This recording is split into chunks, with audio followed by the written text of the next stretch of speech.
저희가 잘못 생각한 건 맞지만, 그래도 시아버님 돌아가셨을 땐 연락하셔야죠. 아무리 그래도. 맞아요, 엄마. 저희는 여행 중에 정말 아버지가 돌아가실 줄 몰랐어요. 용서해 주세요. 내 아버지가 마지막에 성민이는 어디 있냐고 물으셨어. 뭐라고 대답해야 했을까? 일본에서 관광하고 있다고 말해야 했나? 처가에 효도하느라 바쁘다고 말해야 했나? 나는 정말 모르겠더구나. 네 아버지 마지막 순간에 대체 뭐라고 해야 할지. 어머니, 정말 죄송해요. 저희가 너무 못됐어요. 다시는 이런 일 없을게요. 다시는? 이미 끝났어. 정순 씨가 서류 봉투를 테이블에 내려놓았습니다. 이게 뭐예요? 증여 철회 통지서야. 너희에게 준 집과 상가 모두 다시 내 이름으로 돌려받을 거다. 어머니, 이게 무슨... 민법 제556조 수증자의 배은 행위에 의한 증여 철회. 변호사한테 문의해봐. 어머니, 아무리 저희가 잘못했다고 해도 이건 너무... 너네들 이번에 여행 간 것뿐만 아니고 평소에 바쁘다는 핑계로 병문안 한 번을 제대로 와봤니? 너네들 입장에서는 이제 좋겠구나.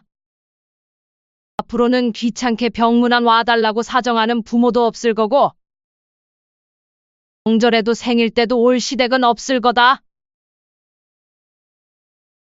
이번 사연의 주인공은 72세 한정순 씨입니다. 정순 씨는 남편 최영호 씨와 결혼한 지 벌써 45년이 넘었습니다.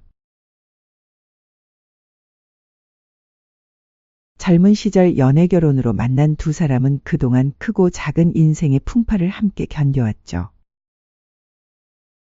하지만 남편 영호 씨가 76세가 되었을 때 남편에게 심장 질환이 찾아왔습니다.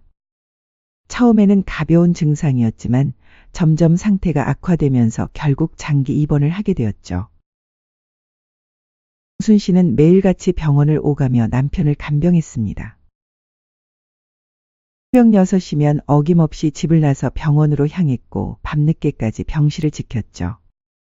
손목에는 늘 병원 출입증이 걸려 있었고 가방 안에는 영호 씨가 좋아하는 죽과 반찬들이 들어 있었습니다.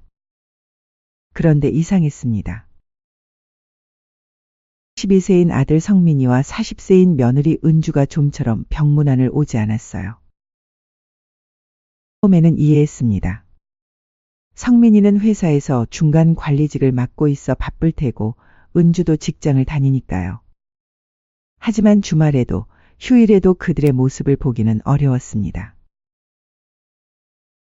성민아, 아버지가 많이 아프시니까 시간 날 때 한 번씩 얼굴 보여드리면 좋겠다.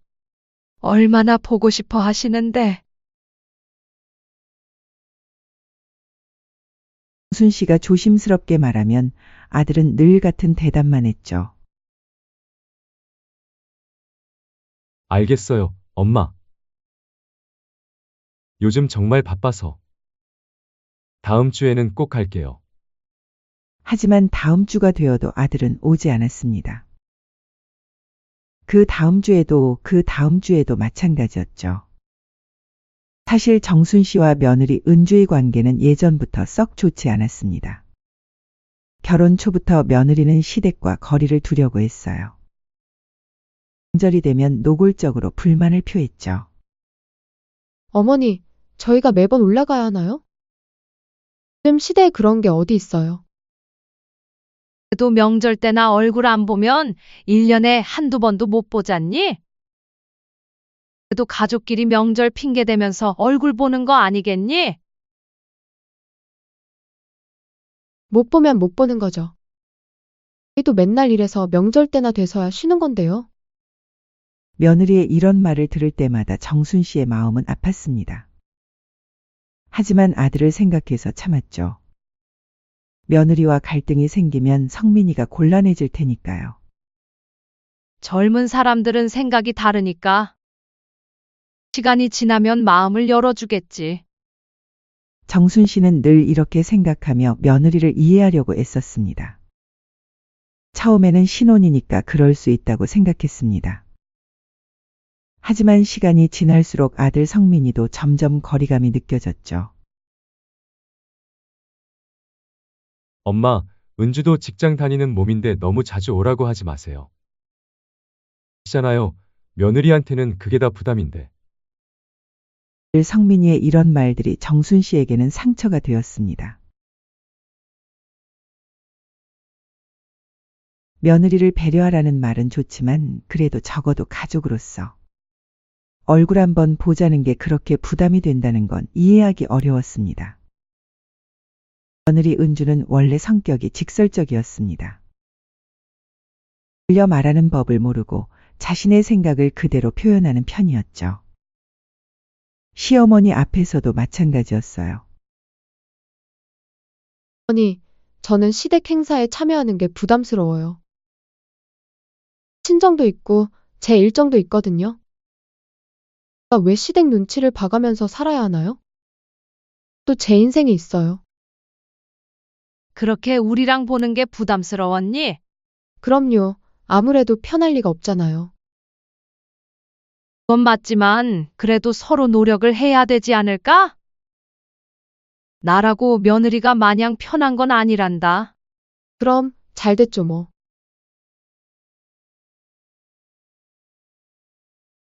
저도 의도치 않게 어머니한테 불편함을 드릴 수도 있잖아요. 서로 편한 게 편한 거지 너무 복잡하게 생각하지 마세요, 어머니. 며느리 은주의 이런 말들을 들을 때마다 정순 씨는 당황스러웠습니다. 며느리라는 게 이런 건가 싶었죠. 하지만 가장 큰 상처는 2년 전 정순 씨의 칠순잔치 때였습니다. 몇 달 전부터 정성스럽게 준비한 소중한 자리였어요. 친척들, 가족들 모두 초대해서 정순 씨의 70번째 생일을 축하하려고 했죠. 그런데 일주일 전 은주가 갑자기 말했습니다. 어머니, 죄송한데 제가 회사 일로 부산에 가야 해서 참석 못할 것 같아요. 회사 일이면 어쩔 수 없지. 정순 씨는 아쉬웠지만 이해하려고 했습니다.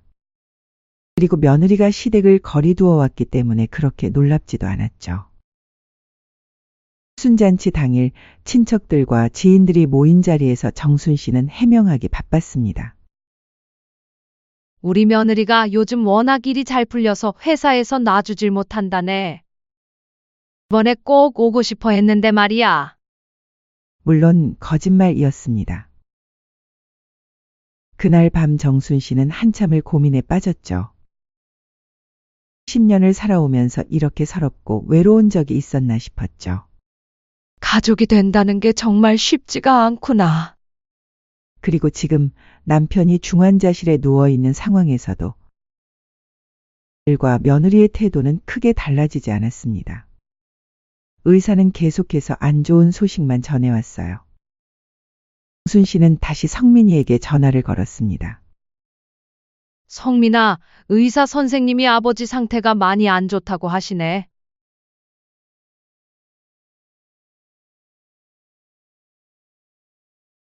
시간 내서 한번 와봐야 할 것 같은데.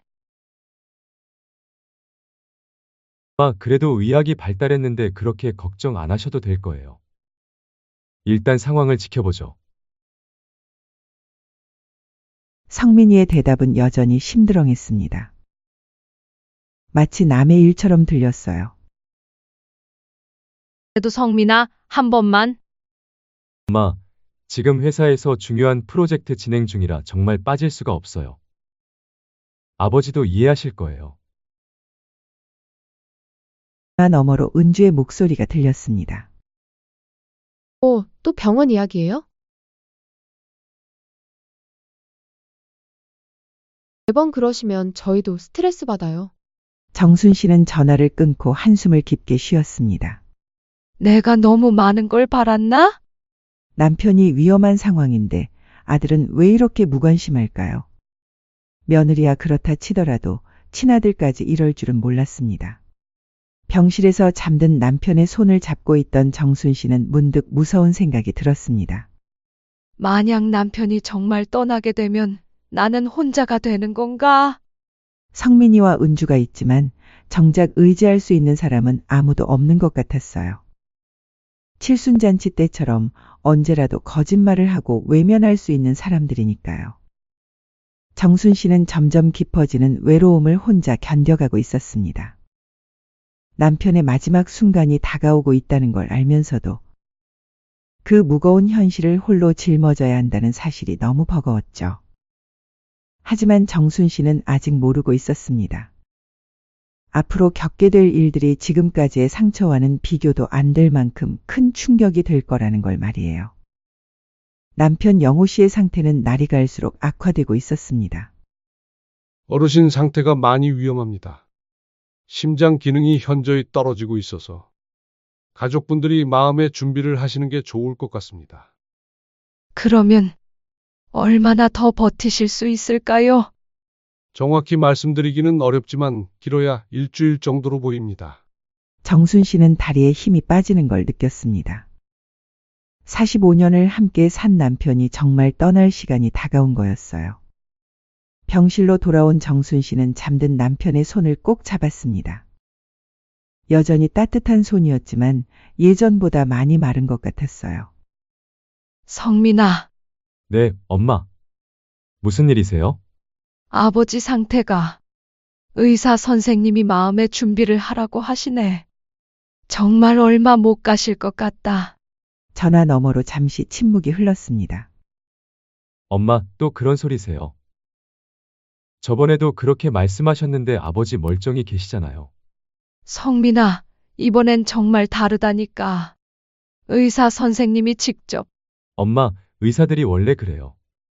혹시 모르니까 미리 겁주는 거예요. 아버지 건강하신 분이잖아요. 그럼 다음 주쯤에 한번 찾아뵐게요. 다음 주? 너무 늦는 거 아니니? 사실 저희가 일본 여행을 예약해놨어요. 저희도 일하고 오랜만에 휴가라 취소할 수가 없을 것 같아요. 대신 다음 주쯤 되면 아버지 좋아하는 손주들 데리고 찾아뵐게요. 뭐? 이미 200만 원 넘게 결제해놨는데 지금 취소하면 위약금까지 해서 거의 300만 원 가까이 날아가요. 성민아, 그게 지금 중요한 게 아니잖니. 아버지가 엄마, 아까도 말했지만 아버지 그렇게 쉽게 돌아가실 분 아니에요. 저번 달에도 위험하다고 하셨는데 지금까지 잘 계시잖아요. 호들갑 좀 그만 떠세요. 어떻게 그렇게 말할 수가 있니? 내 아버지 정말로 이번이 마지막일 수도 있으니까. 엄마, 너무 걱정하지 마세요. 설마 이번 주에 바로 돌아가시지는 않을 거잖아요. 저희 여행 다녀와서 바로 병문안 갈게요. 뒤에서 며느리 은주의 목소리가 들렸습니다. 여보, 어머니한테 딱 잘라서 제대로 말씀드려. 우리도 사정이 있다고. 성민이가 한숨을 쉬며 말했어요. 엄마, 사실 이번 여행 장모님이랑 같이 가는 거예요. 장모님이 오랫동안 일본 가고 싶어 하셨는데 저희가 모시고 가기로 약속했거든요. 안사돈이랑? 네, 장모님이 혼자 계시니까 저희가 효도 차원에서 이미 다 계획 잡아놨는데 갑자기 취소하면 장모님이 얼마나 실망하시겠어요. 성민아, 너가 요 근래에 병문안 안 와서 잘 모르겠지만 상태가 많이 안 좋으시다. 그때 은주가 전화를 받았습니다. 어머니, 죄송하지만 저희도 저희 사정이 있어요. 계속 이런 식으로 하시면 저희도 스트레스 받거든요. 시아버님 아프신 건 안타깝지만 저희가 매번 휘둘릴 수는 없어요. 몇 번째 위험하다고 하시는 건데요. 우리도 우리 생활이 있고 우리 계획이 있어요. 어머니만 중요한 게 아니라고요. 성민이가 다시 전화를 받았습니다. 엄마, 은주 말이 맞아요. 저희도 저희 인생이 있는 거잖아요. 아버지한테도 미안하지만 장모님과의 약속을 지키는 것도 중요해요. 성민아, 너 정말로 그렇게 생각하니? 정순 씨의 목소리에는 실망감이 가득했습니다. 엄마, 왜 그렇게 감정적으로 나오세요? 저희가 가봤자 할 수 있는 게 뭐가 있어요? 어차피 병원에서 다 처리해 주는 거고 저희는 그냥 지켜보기만 하는 거잖아요. 지켜보기만 하는 거라고. 뒤에서 며느리 은주의 목소리가 들렸습니다. 여보, 이럴 거면 전화 끊어버려요. 매번 이런 식으로 죄인 취급당하는 거 정말 싫어요. 어머니, 저희 내일 아침 첫 비행기예요. 정말 죄송하지만 이해해 주세요. 다녀와서 바로 갈게요. 성민아, 엄마 걱정 마세요. 아무 일 없을 거예요. 엄마가 너무 민감하게 반응하시는 것 같아요.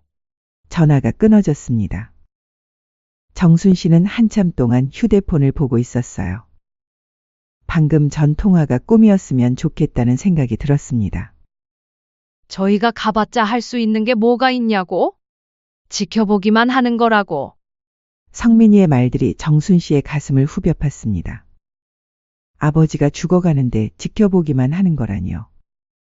그날 밤 정순 씨는 한숨도 자지 못했습니다. 영호 씨 옆에서 밤새 손을 잡고 있었어요. 다음 날 아침 정순 씨의 휴대폰에 메시지가 왔습니다. 엄마, 지금 공항이에요. 아버지 잘 부탁드려요.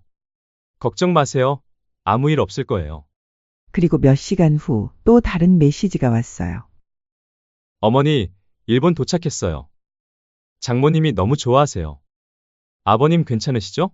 정순 씨는 메시지를 보고 휴대폰을 던지고 싶었습니다. 이틀째 되는 날 밤이었습니다. 영호 씨의 상태가 급격히 나빠졌어요. 의료진이 부산하게 움직이기 시작했고 간호사가 정순 씨에게 말했습니다. 보호자분, 지금 상황이 매우 위급합니다. 마음의 준비를 하시고 다른 가족분들 연락하시는 게. 정순 씨는 떨리는 손으로 성민이에게 전화를 걸었습니다. 하지만 해외 로밍 때문인지 전화가 연결되지 않았어요. 그때 영호 씨가 희미하게 눈을 떴어요. 여보, 네, 여기 있어요. 걱정 마세요. 성민이는 어디 있어? 정순 씨는 대답할 수 없었습니다. 일본에서 관광하고 있다고 어떻게 말할 수 있겠어요? 곧 올 거예요. 조금만 기다려요. 영호 씨는 고개를 끄덕이며 다시 눈을 감았습니다. 새벽 3시쯤 영호 씨는 정순 씨의 손을 꼭 잡은 채 조용히 숨을 거두었습니다. 여보, 여보. 하지만 영호 씨는 대답하지 않았어요. 정순 씨는 45년을 함께 산 남편을 혼자서 보내야 했습니다. 자식들도 없는 차가운 병실에서 말이에요. 간호사가 와서 정순 씨의 어깨를 토닥였습니다. 많이 슬프시겠지만 가족분들께 연락하셔야죠. 정순 씨는 고개를 저었습니다. 가족이라고 할 사람이 없네요. 그 순간 정순 씨의 마음에는 차가운 무언가가 들어섰습니다. 그동안 아들에게 쌓아온 모정이 한순간에 사라지는 것 같았어요. 정순 씨는 성민이와 은주의 말들이 귓가에 맴돌았습니다. 결국 정순 씨는 영호 씨의 임종도 알리지 않고 혼자서 모든 장례 절차를 진행하기로 마음먹었습니다. 지켜보기만 하는 것이 싫다던 그들에게는 장례식도 필요 없겠죠. 정순 씨는 영호 씨의 장례를 혼자서 준비했습니다. 장례식장에서 모든 절차를 간소하게 진행했어요. 상주분이 혼자세요? 다른 가족분들은요? 장례식장 직원이 물었습니다. 저 혼자입니다. 정순 씨는 담담하게 대답했습니다. 성민이와 은주가 7박 8일 일본 여행을 간다고 했으니 장례부터 제사까지 모든 걸 끝내고 싶었어요. 첫째 날부터 끝날 때까지 빈소에는 정순 씨 혼자 앉아 있었습니다. 몇몇 이웃들과 영호 씨의 직장 동료들이 조문을 왔지만 가족이라고는 정순 씨뿐이었어요. 그렇게 발인도 혼자 했습니다. 화장장에서도 정순 씨 혼자였어요. 영호 씨의 유고를 받아들고 나서야 모든 게 끝났다는 실감이 났습니다. 장례식장을 나오면서 정순 씨는 휴대폰을 확인해 봤어요. 아들 성민이에게서 온 메시지가 몇 개 있었습니다. 엄마, 아버지 괜찮으시죠? 여행 잘 다니고 있어요. 어머니, 장모님이 일본 음식 맛있다고 하세요. 아버님께 안부 전해드려요. 내일 귀국해요. 돌아가자마자 병원 갈게요. 정순 씨는 메시지를 보고도 아무 답장을 하지 않았습니다. 그리고 바로 장례식장에서 변호사 사무실로 향했어요. 어떤 일로 오셨나요? 증여 철회에 대해 상담받고 싶습니다. 정순 씨의 목소리는 단호했습니다. 증여 철회요? 어떤 경우인지 설명해 주시겠어요? 제가 아들에게 증여한 집과 상가 건물을 다시 돌려받고 싶습니다. 변호사는 서류를 꺼내며 말했습니다. 증여 철회는 쉽지 않은 일입니다. 특별한 사유가 있어야 하는데. 아들이 부모의 임종을 외면했습니다. 그것도 사유가 될까요? 정순 씨가 차분히 말했습니다. 아, 그런 경우라면 민법상 수중자의 배은 행위에 해당할 수 있습니다. 구체적으로 어떤 상황인지 말씀해 주세요. 정순 씨는 지난 며칠간 있었던 일들을 차근차근 설명했습니다. 남편의 임종을 앞두고 일본 여행을 떠난 것, 장례식에 참석하지 않은 것까지 모든 걸 말했어요. 이 정도면 충분히 증여 철회 사유가 됩니다. 다만 법적 절차에 시간이 좀 걸릴 수 있어요. 상관없습니다. 제대로 진행해 주세요. 정순 씨는 모든 서류에 도장을 찍었습니다. 그리고 이틀 후 성민이와 은주가 일본에서 돌아왔습니다. 성민이는 집에 도착하자마자 정순 씨에게 전화를 걸었어요. 엄마, 여행 잘 다녀왔어요. 아버지는 어떠세요? 지금 병원 가려고 하는데. 올 필요 없다. 정순 씨의 목소리는 차가웠습니다. 네? 왜요? 아버지가 어떻게 되셨어요? 내 아버지는 3일 전에 돌아가셨어. 전화 너머로 침묵이 흘렀습니다. 뭐라고요? 성민이의 목소리가 떨렸습니다. 장례도 끝났고 제사도 어제 끝났다. 엄마! 왜 연락 안 하셨어요?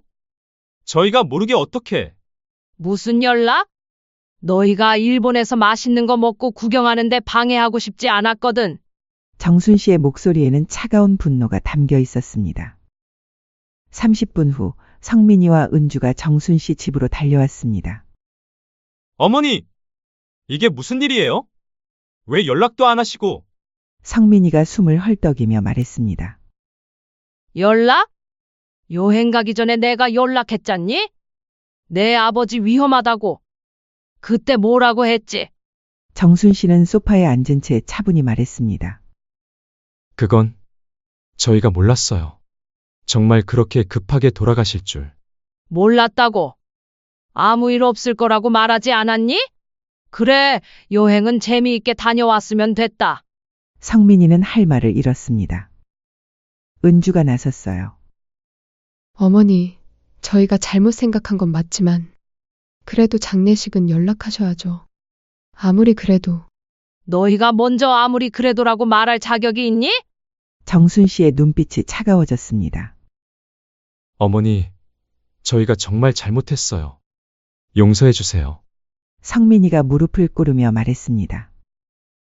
내 아버지가 마지막에 성민이는 어디 있냐고 물으셨어. 뭐라고 대답해야 했을까? 어머니, 일본에서 관광하고 있다고 말해야 했나? 처가에 효도하느라 바쁘다고 말해야 했나? 나는 모르겠더구나. 네 아버지 마지막 순간에 대체 뭐라고 해야 할지. 정순 씨의 목소리가 높아졌습니다. 은주가 눈물을 흘리며 말했어요. 어머니, 정말 죄송해요. 저희가 너무 못됐어요. 다시는 이런 일 없을게요. 다시는? 이미 끝났어. 정순 씨가 서류 봉투를 테이블에 내려놓았습니다. 이게 뭐예요? 성민이가 서류를 확인했습니다. 증여 철회 통지서야. 너희에게 준 집과 상가 모두 다시 내 이름으로 돌려받을 거다. 어머니, 이게 무슨... 민법 제556조 수증자의 배은 행위에 의한 증여 철회. 변호사한테 문의해봐. 성민이와 은주는 서류를 보고 얼굴이 새하얘졌습니다. 어머니, 아무리 저희가 잘못했다고 해도 이건 너무... 불효자식도 이런 불효자식이 없겠다. 이번에 여행 간 것뿐만 아니고 평소에 바쁘다는 핑계로 병문안 한 번을 제대로 와봤니? 너네들 입장에서는 이제 좋겠구나. 앞으로는 귀찮게 병문안 와달라고 사정하는 부모도 없을 거고 더 이상 신경 써야 할 일도 줄어들었으니 말이야. 정순 씨가 일어섰습니다. 이제 너희와 남남이다. 더 이상 연락하지 마라. 엄마! 성민이가 소리쳤지만 정순 씨는 돌아보지 않았습니다. 너희가 원하던 대로 됐잖아. 이제 시댁 눈치 안 봐도 되고 병문안 안 해도 되고 명절에 올 필요도 없어. 정순 씨가 현관문을 열었습니다. 나가거라. 어머니, 제발. 나가라고 했어. 성민이와 은주는 어쩔 수 없이 집을 나섰습니다. 문이 닫히고 나서 정순 씨는 깊은 한숨을 쉬었습니다. 여보, 이제 속 시원해요. 그날 밤 정순 씨는 오랜만에 편안히 잠들 수 있었습니다. 45년 동안 짊어져온 무거운 짐을 내려놓은 기분이었어요. 자식들이 집을 나간 후 정순 씨는 본격적으로 새로운 삶을 준비하기 시작했습니다. 먼저 변호사 사무실에서 증여 철회 절차를 마저 진행했어요. 성민이가 살던 집과 상가 건물 모두 법적으로 정순 씨 명의로 돌아왔습니다. 절차가 모두 완료됐습니다. 이제 해당 부동산들은 모두 의뢰인 소유입니다. 고맙습니다. 정순 씨는 담담히 서류를 받았습니다. 그 다음은 부동산 처분이었어요. 성민이가 살던 집부터 급매로 내놨습니다. 급하게 파실 필요가 있으신가요? 시세보다 낮춰서 내놓으시면. 상관없어요. 빨리 팔렸으면 좋겠어요. 일주일 만에 집이 팔렸습니다. 상가 건물도 한 달 안에 처분했죠. 한편 성민이와 은주는 하루아침에 살 곳을 잃고 혼란에 빠졌습니다. 여보, 이제 어떻게 해요? 집도 없고. 은주가 눈물을 흘리며 말했습니다. 일단 월세부터 알아봐야겠어. 전세금도 없으니까. 아들 성민이도 막막했습니다. 그동안 어머니가 마련해준 집에서 살다가 갑자기 쫓겨나니 당장 들어갈 곳이 없었어요. 어머니한테 다시 가서 빌어봐요. 아무리 그래도 친자식인데. 이미 가봤어. 문도 안 열어주셔. 성민이는 지난 일주일 동안 매일 어머니 집을 찾아갔지만 정순 씨는 만나주지 않았습니다. 결국 성민이 부부는 작은 월세집으로 이사해야 했어요.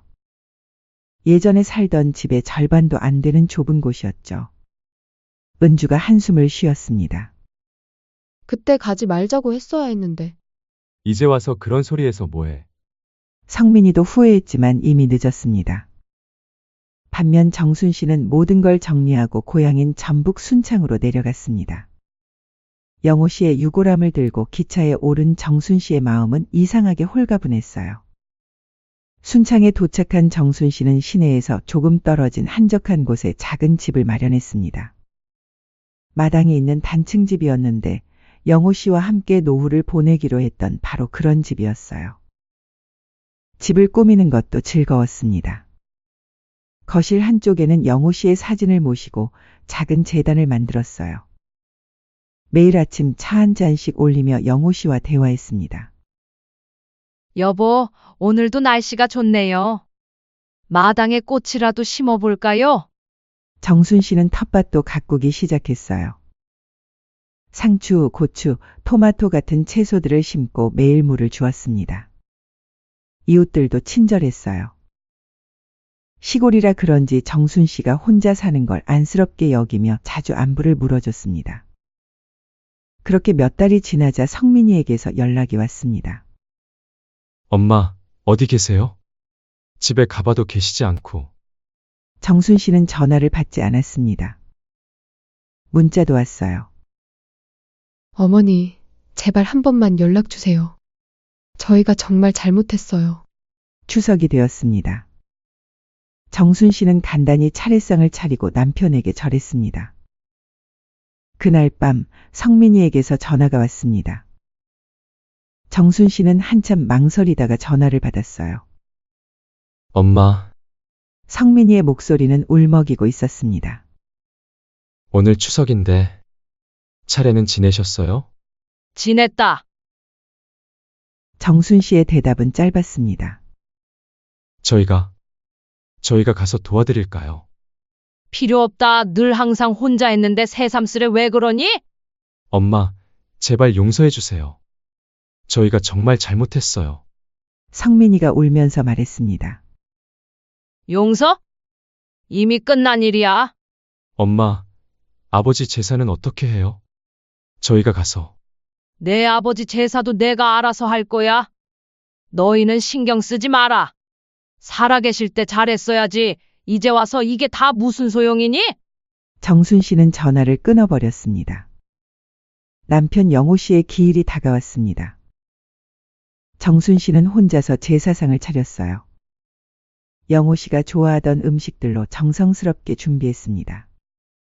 여보, 1년이 벌써 지났네요. 그곳은 어때요? 편안한가요? 나도 나중에 따라가면 기다리고 있을 거죠? 정순 씨는 남편의 영정사진을 보며 미소 지었습니다. 그날도 성민이에게서 연락이 왔지만 정순 씨는 받지 않았어요. 2년이 지났습니다. 정순 씨는 순창에서의 생활에 완전히 적응했어요. 텃밭도 넓혔고 동네 할머니들과 함께하는 취미 활동도 시작했습니다. 정순 씨, 요즘 표정이 정말 밝아지셨어요. 그래요? 저도 그런 것 같아요.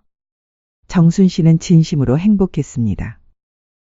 눈치 볼 일도 없고 상처받을 일도 없었어요. 성민이와 은주는 여전히 월세집에서 살고 있었습니다. 매년 명절과 영호 씨 기일이 되면 연락을 시도했지만 정순 씨는 응답하지 않았어요. 성민이는 후회해도 소용없다는 걸 알고 있었습니다. 어느 봄날 정순 씨는 마당에서 꽃 구경을 하고 있었어요. 영호 씨와 함께 심기로 했던 장미꽃이 예쁘게 피어 있었습니다. 여보, 우리가 원하던 삶이 이런 거였죠. 조용하고 평화로운. 정순 씨는 영호 씨의 사진이 있는 거실을 바라보며 말했습니다. 나는 이제 정말 자유로워요. 더 이상 상처받지 않고 실망하지 않고. 정순 씨의 얼굴에는 진심 어린 평화가 흘렀습니다. 45년간 참아왔던 모든 것들로부터 벗어나 마침내 자신만의 삶을 찾은 거였어요. 멀리 서울에서 성민이와 은주는 여전히 후회 속에서 살고 있었지만 정순 씨에게는 더 이상 그것마저 상관없는 일이었습니다. 자업자득. 스스로 지은 업으로 스스로 받는다는 뜻입니다. 성민이와 은주가 받은 결과는 그들이 선택한 행동의 당연한 대가였습니다. 아버지의 임종보다 여행을 선택했고 어머니의 마음보다 자신들의 편의를 우선시했죠. 가족이라는 이름으로 무한한 사랑과 희생을 당연시했지만 정작 가족의 의미는 생각하지 않았습니다. 정순 씨의 선택 역시 자업자득이었습니다. 그동안 참고 견뎌온 상처들을 말끔히 정리하고 진정으로 자신을 사랑하는 삶을 선택한 결과였어요. 가족이라고 해서 모든 것을 용서해야 하는 건 아닙니다. 때로는 단호한 이별이 서로에게 더 나은 선택일 수 있죠. 사랑은 일방적인 희생이 아니라 상호 존중에서 나오는 것입니다. 그것을 깨달았을 때 비로소 진정한 자유를 얻을 수 있는 거겠죠. 여러분은 어떻게 생각하시나요? 댓글로 여러분의 경험을 공유해 주세요. 시청해 주셔서 감사합니다.